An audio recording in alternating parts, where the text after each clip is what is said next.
11월 20일 토요일 아침이 됐습니다. 출애굽기 11장을 알아야 할 것이 있다 하는 제목으로 오늘 말씀 읽고 묵상하려고 합니다.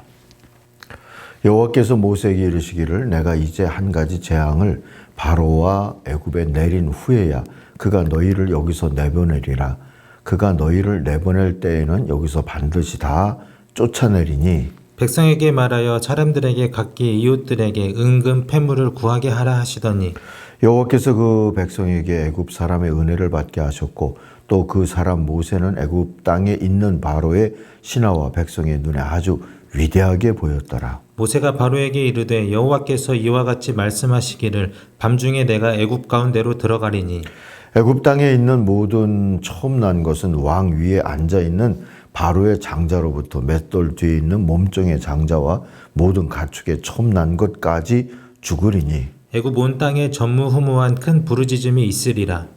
그러나 이스라엘 자손에게는 사람에게나 짐승에게나 개 한 마리도 그 혀를 움직이지 아니하리니 여호와께서 애굽 사람과 이스라엘 사이를 구별하는 줄을 너희가 알리라 하셨나니 왕의 이 모든 신하가 내게 내려와 내게 절하며 이르기를 너와 너를 따르는 온 백성은 나가라 한 후에야 내가 나가리라 하고 심히 노하여 바로에게서 나오니라.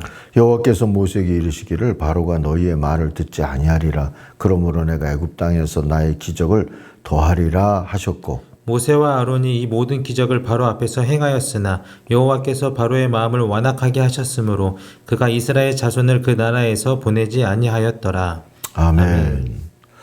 요절은 3절입니다. 주님께서 이집트 사람들이 이스라엘 백성에게 호감을 가지게 하시고 또 이집트 땅에서 바로의 신하와 백성이 이 사람 모세를 아주 위대한 인물로 여기게 하셨다. 세 번역으로 읽었습니다. 어둠 재앙, 흑암 재앙 끝을 좀 더 보면서 11장으로 넘어올 필요가 있을 것 같아요. 10장 25절, 26절을 다시 돌아가 보십시다. 짐승은 두고 가라 하는 바로의 변덕스러운 타협안에 대해서 모세가 대답하는 내용입니다. 임금님도 우리 주 하나님께 바칠 희생 제물과 번제물을 우리에게 더 보태 주셔야 합니다. 우리는 우리의 집짐승을 한 마리도 남겨두지 않고 다 몰고 가겠습니다. 우리는 그것들 가운데서 주 우리의 하나님께 바칠 제물을 택할 것입니다. 그러나 우리가 거기에 다다를 때까지는 우리가 어떤 것을 바쳐야 할지를 알 수 없습니다. 했어요. 임금님도 바로도 하나님 앞에 제사를 드리기 위해서 제물을 보태해 줄 판에 보태야 할 판인데 그걸 두고 가라 한다는 건 말이 안 된다. 또 어떤 걸 바칠지도 모르면서 우리가 제물 몇만 몰고 갈 수도 없다 하고 이 모세가 주장하는 거죠. 이 주장의 내용은 전면적인 해방입니다. 어쨌든 근데 이에 대해서 28절에 보니까 10장 28절 보니까 바로가 모세에게 소리치죠. 어서 내 앞에서 썩 물러가거라. 다시는 내 앞에 얼씬도 하지 말아라. 네가 내 앞에 나타나는 날에는 죽을 줄 알아라. 그래요. 이에 대해서 모세가 말하죠. 말씀 잘하셨습니다. 나도 다시는 임금님 앞에 나타나지 않겠습니다.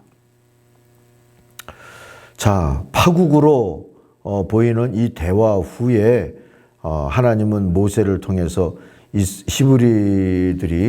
히브리들에게 해방 여정을 시작하라는 준비를 명하시죠. 1절, 2절입니다. 내가 이제 바로에게와 이집트 땅에 한 가지 재앙을 더 내리겠다. 그렇게 한 다음에야 그가 너희를 여기에서 내보낼 것이다.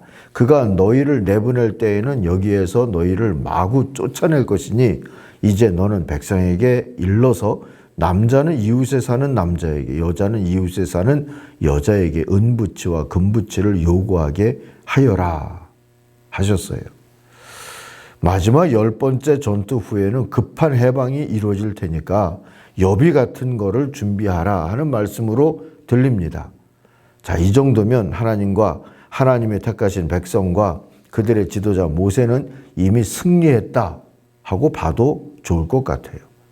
3절 보시면 주님께서 이집트 사람들이 이스라엘 백성에게 호감을 가지게 하시고 또 이집트 땅에서 바로의 신하와 백성이 이 사람 모세를 아주 위대한 인물로 여기게 하셨다고까지 하니까 분위기가 이미 넘어간 거 아니겠습니까?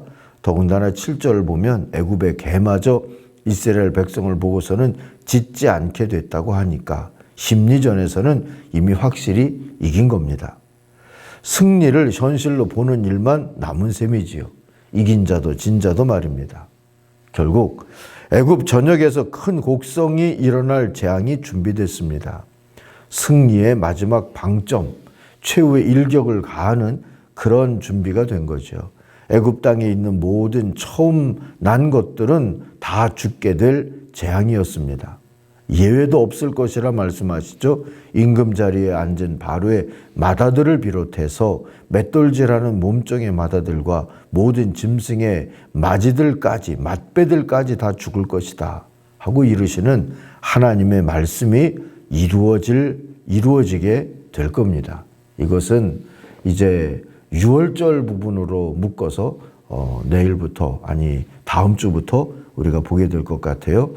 그럼 이제 4절부터 8절을 세 번역으로 한 번 더 읽어보겠습니다. 히브리들이 여비를 준비하는 동안에 모세가 바로에게 찾아가 말하죠. 전에 서로 싸우듯이 화를 내고 헤어졌잖아요. 그러고서 모세가 바로에게 찾아가 말합니다. 주님께서 말씀하셨습니다. 내가 한밤중에 이집트 사람 가운데로 지나갈 것이니 이집트 땅에 있는 처음 난 것이 모두 죽을 것이다. 임금 자리에 앉은 바로의 마다들을 비롯하여 맷돌질하는 몸종의 마다들과 모든 짐승의 맛배가 다 죽을 것이다. 이집트 온 땅에서 이제까지도 없었고 앞으로도 없을 큰 곡성이 들릴 것이다. 그러나 이집트의 개마저 이스라엘 자손을 보고서는 짓지 않을 것이다. 사람뿐 아니라 짐승을 보고서도 짓지 않을 것이다. 이는 나 주가 이집트 사람과 이스라엘 사람을 구별하였다는 것을 너희에게 알리려는 것이다. 이렇게 되면 임금님의 모든 신하가 나에게 와서 내 앞에 엎드려 당신과 당신을 따르는 백성은 모두 나가주시오 하고 사정할 것입니다. 이런 일이 있은 다음에야 내가 여기서 떠나겠습니다. 모세는 매우 화를 내면서 바로 앞에서 나왔다 하고 끝나죠. 자, 이 마지막 언급은 모세가 점잖게 또는 간곡하게 항복을 권했지만 바로가 역시 듣지 않았다는 것을 상상하게 해줍니다. 그리고 마지막 부분은 이 10가지 재앙을 통틀어서 말하는 하나님과 애굽 사이에 또는 하나님과 바로 사이의 전투가 하나님의 승리로 끝나지만 이 바로는 그 고집을 꺾지 않았다 하는 그런 전체적인 총평이라고 할까요? 그런 것이 나옵니다.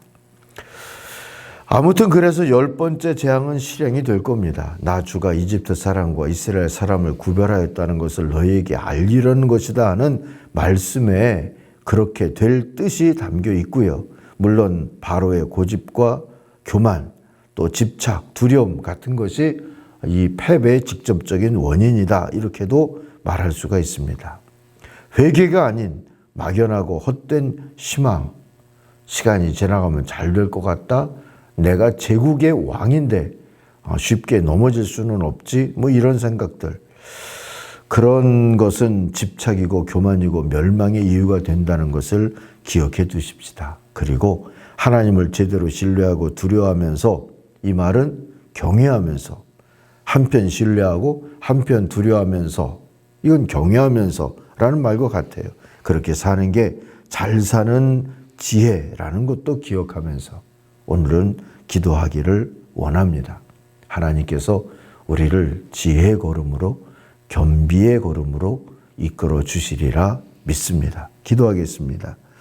세상의 욕망에 집착하지 않도록 우리의 마음과 삶을 다스려 주시옵소서. 확인해 보지 않고 또 하나님을 믿고 살아갈 수 있는 그런 믿음의 사람들의 걸음을 걷게 하여 주옵소서. 예수님의 이름으로 기도하옵나이다. 아멘. 하늘에 계신 우리 아버지, 아버지의 이름을 거룩하게 하시며 아버지의 나라가 오게 하시며 아버지의 뜻이 하늘에서와 같이 땅에서도 이루어지게 하소서. 오늘 우리에게 일용할 양식을 주시고 우리가 우리에게 잘못한 사람을 용서하여 준 것 같이 우리 죄를 용서하여 주시고 우리를 시험에 빠지지 않게 하시고 악에서 구하소서. 나라와 권능과 영광이 영원히 아버지의 것입니다. 아멘. 각자 기도하겠습니다.